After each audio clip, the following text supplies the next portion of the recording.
Let me tell you a secret. You know all those hours you've spent struggling to learn something, thinking you just need to work harder?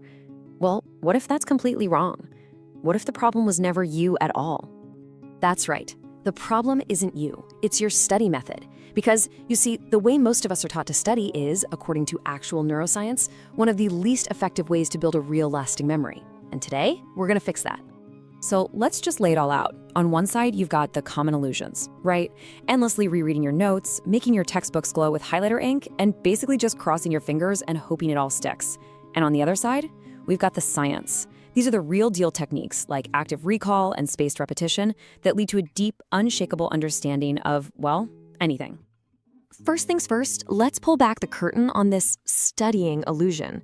We're going to dig into exactly why all that hard work you've been putting in, all those late nights, might not be giving you the results you actually deserve. Okay, get this, because this is wild. Your brain is playing a little trick on you. When you highlight a sentence or reread a chapter, it starts to look familiar, and your brain mistakes that feeling of familiarity for genuine knowledge. It boosts your confidence that you know the material, but here's the kicker. It does almost nothing to actually improve your long-term memory of it. You feel like you're learning, but you're not. So if that's the wrong way, what's the right way? Let's get into your brain's memory code. These are the fundamental rules for making things stick, for actually remembering anything you want. Meet the main villain of our story, the forgetting curve. This isn't just a theory, it's a well-documented scientific fact. Your brain is basically designed to forget most new things. We're talking up to 70% within a single day. It's just trying to be efficient, but it's totally devastating for learning. Unless, of course, you know how to fight back. And this is our secret weapon. It's called the spacing effect, and it's how you beat the forgetting curve. Instead of one giant, soul-crushing cramming session, you review the material in smaller bites over time. Each time you revisit the information, you're sending a powerful signal to your brain saying, hey, this is important, don't throw this out. You're literally building and strengthening the neural pathways until that memory is rock solid. All right, now that we know the science, let's build your new toolkit. This is where we make the big shift. We're moving away from just trying to memorize facts, and we're moving towards achieving a true, deep understanding. Listen, if you only take one thing away from this entire explainer, please make it this. In study after study, students who switched from just passively reviewing to a technique called active recall saw their test scores jump by as much as 50%. That's not a small tweak, that's an absolute game changer. So here's how it works, and it's so important. Your brain doesn't build strong memories when you just look at information. It builds them when it's forced to pull that information out from scratch. That's active recall. You close the book, you cover your notes, and you try to explain the concept out loud.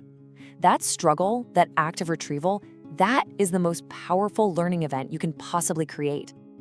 And that idea of explaining things brings us to our next amazing tool, and it's summed up perfectly by Albert Einstein. This isn't just a clever saying, it's the entire foundation for an incredibly powerful learning technique. It's called the Feynman Technique. You basically pretend you're teaching the concept to a little kid. By forcing yourself to use super simple words and analogies, you immediately find out where you're fuzzy.